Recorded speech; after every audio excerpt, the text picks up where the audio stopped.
Today, it's competition day at Warringah Park. This event has the biggest camp drafting prize money on offer, and today, the biggest crowd. For some of them, this is their first look at camp drafting. The idea of camp drafting is to highlight and promote the best horse and rider combination. They will ride into what we call the camp, an area that is restricted with approximately 12 to 14 head of cattle in it, and they will identify and select from those 12 head of cattle one beast that they think will be able to put through the course. They've got a very limited time where they select that beast. They then have to show the judges the skills that their horse and rider combination have. That score is an integral part of the overall competition. When he feels that he has shown all that he has, he'll call for the gateman to release the beast from the camp. They then compete in a course of 2 pegs and what we call a gate. Judges will score the degree of difficulty, the skill of both the horse and rider, the speed with which they can complete that course, and score the full course. They will receive 4 points. The total score out of 100 is certainly a reflection of both combination of both horse and rider. It's certainly not just on the horse, but it's certainly on the combination.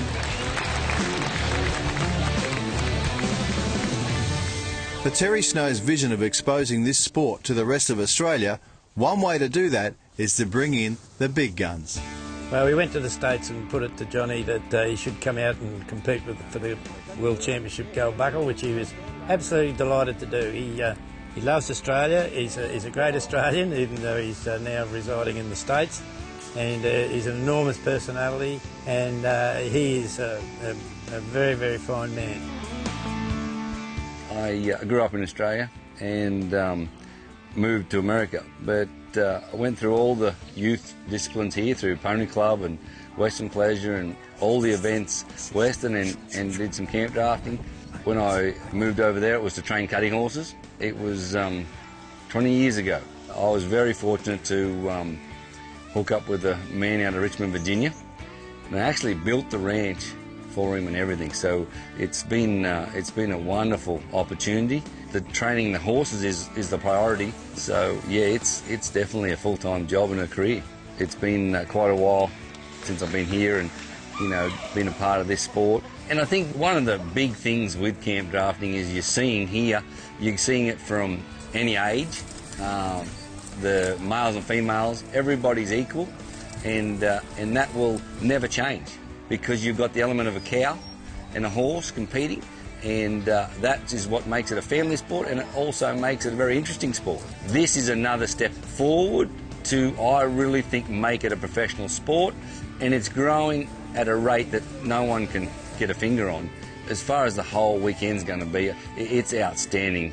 Outstanding set of horses, outstanding facilities. To come home and be a part of it is honour. And to answer questions or help out or whatever it takes. I think you never forget where you come from, and it's a long way up and it's a long way down. So I think if you remember everyone along the way and treat everyone the same and be yourself, but make no mistake, I come back to try and win the Warringah Park gold buckle. As the sun goes down at Warringah Park, things were only just warming up.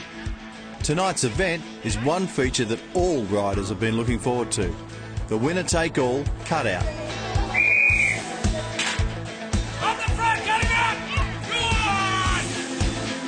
I tell you what, when it comes to the cutouts anywhere in the land, this is one of the best here. Butsy there. Make a noise.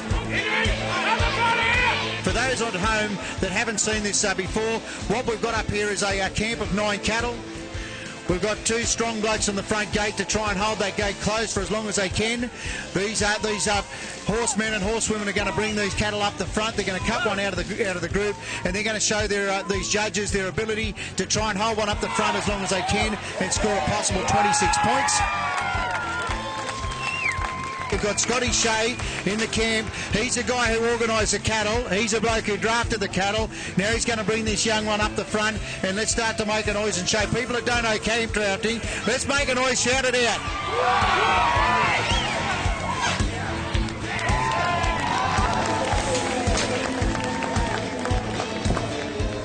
Next up was Johnny Mitchell.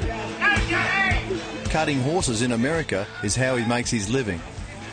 Yeah, the cutout. 2 mares tonight, so we'll have a bit of fun in that too.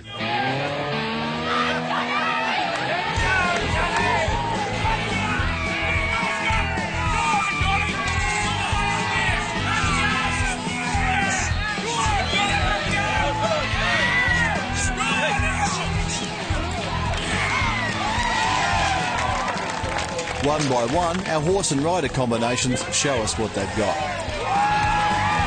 But things can go wrong.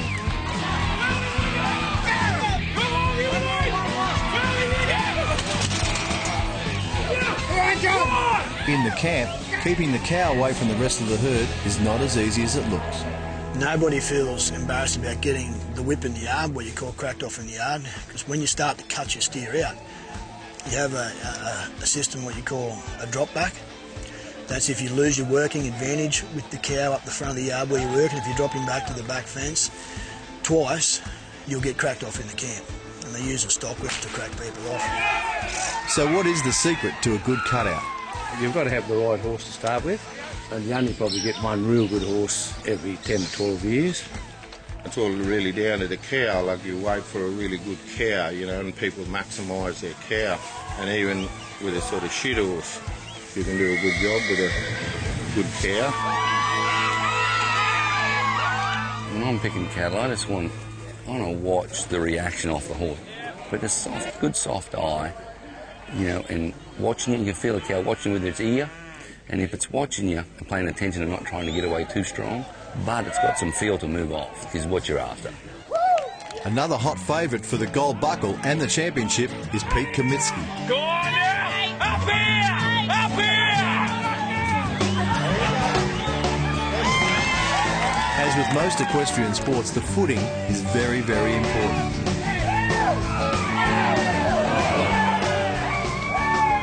Bit of pride, but horse and rider safe. It's all part of the cutout. This is your $50,000 gelding, and I tell you what, one of the last of the Romeo sons there, ladies and gentlemen. They can be the greatest rider and have the greatest horse, and still the beast will make a fool of them. That's happened many, many times. The leading riders in the country do not always win. One of Australia's leading dressage riders, Brett Parbury, now residing at Warlinga Park, was keen for a run. With a few tips from Johnny Mitchell, he's ready for action. This is my family. I grew up in the camp draft family, and it's good to be back around everyone, and yeah, it's just great. You know, it's been a while since I've been in the camp, probably 30 years, but yeah, I'm looking forward to it. An Australian Olympian there for you, ladies and gentlemen. Cut his teeth in camp drafting, and he's going to make one. See if he can try and rattle the cage for us now.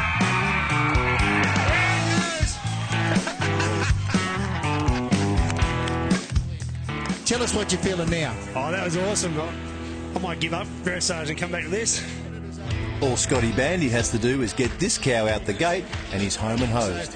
Here we are, not too many left, ladies and gentlemen. Winner takes all. Wait till there's one cow! Wait till there's one cow!